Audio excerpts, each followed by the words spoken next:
It was late autumn, the weather was wet, and the wind had blown all the leaves from the trees. I was riding my horse across the wet, empty hand. I was traveling alone. I was going toward a dark and strange house, the house of Usair. Why had I come to this lonely place? I knew Roderick Usair, the owner of the house. We were old friends, but we had not met for many years. A few weeks ago, I had received a letter from Roderick. I am ill, very ill. Please come and visit me. I am going mad. I want your help. We have been friends since we were boys. Please come, Roderick Usser. I had been riding all day and it was now late. The pale sun was low in the sky when I arrived at the house of Usser. A large lake of black water surrounded the house. I stopped by the lake and looked at the house. Roderick Usser's house was a large black building. Its many windows were like empty eyes. Suddenly, I felt cold and a little afraid. In front of me, a narrow road went across a bridge toward the house. I walked my horse along the narrow road until I reached the wall of the house. I knocked on the front door and a servant opened it.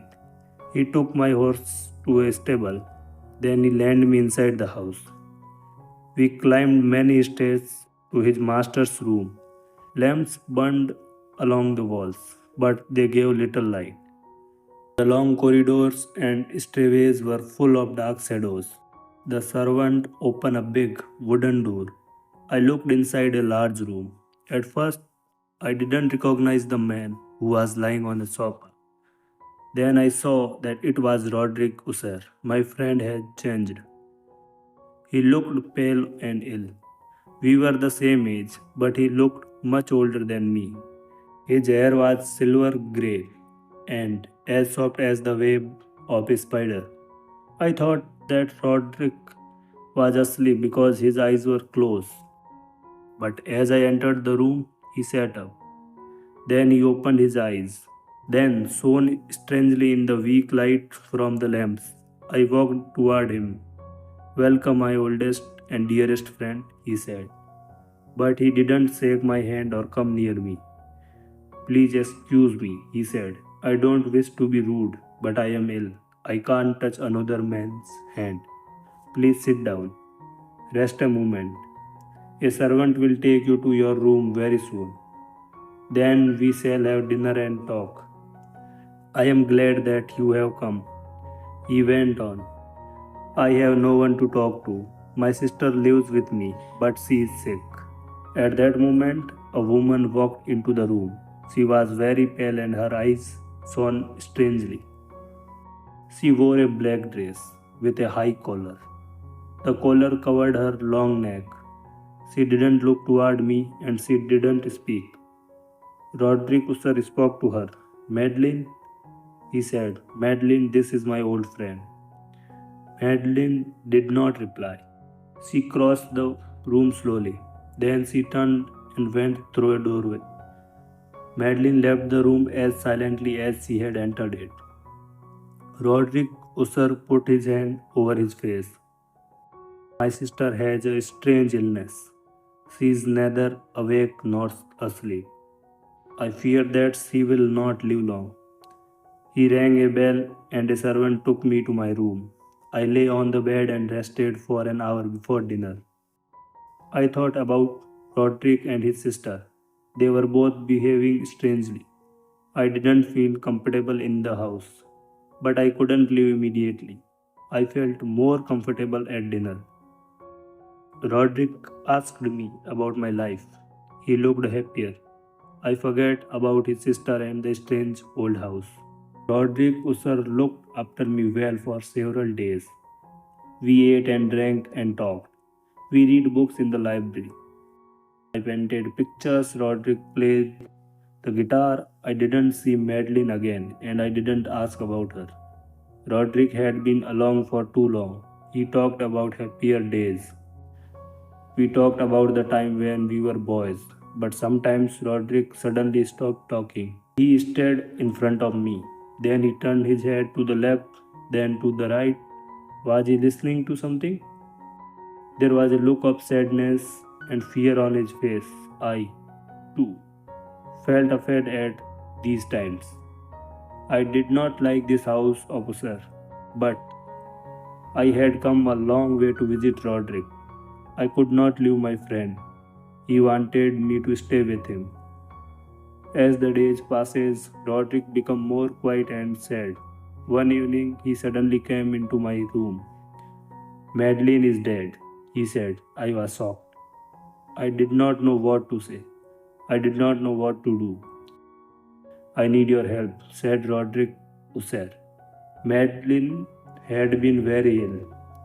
She was going to die. I knew this, but she must not be buried near a church. She will lie in this house. I will keep her body in a room under the house. Will you help me? My friend's words frightened me, but I didn't ask any question. I don't know why. We carried Madeline's body down many steps to a room under the house. No one had been in the room for many years. There were soft, grey spiders, web hanging from the ceiling.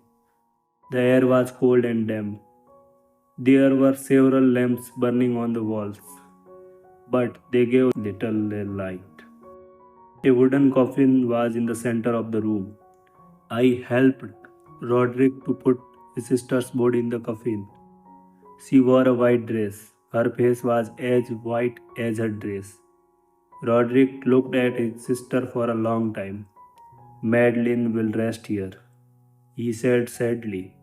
His face was pale, and I saw the bones of his skull beneath the skin. He had not eaten for several days. Madeline was not breathing and her heart was not beating, but Madeline's body was not cold. Then I knew, and I was afraid. She was dead, but she was not dead. Roderick fastened the lid of the coffin. Then he led me out of the room. No one will ever come here again, he said. Madeline is resting now. No one will wake her. But from that moment, Roderick Usser never rested. He didn't sleep. How long can a man live without sleep? He walked from room to room. He stared in front of him. He turned his head to the left, then to the right. Was he listening to something? Was Roderick Usser mad? I, too, couldn't sleep. I lay on my bed and thought about the strange house of Usser. Suddenly, my bedroom door opens and Roderick came into the room. He was holding a lamp. His eyes were bright and wild. Did you hear it? He said.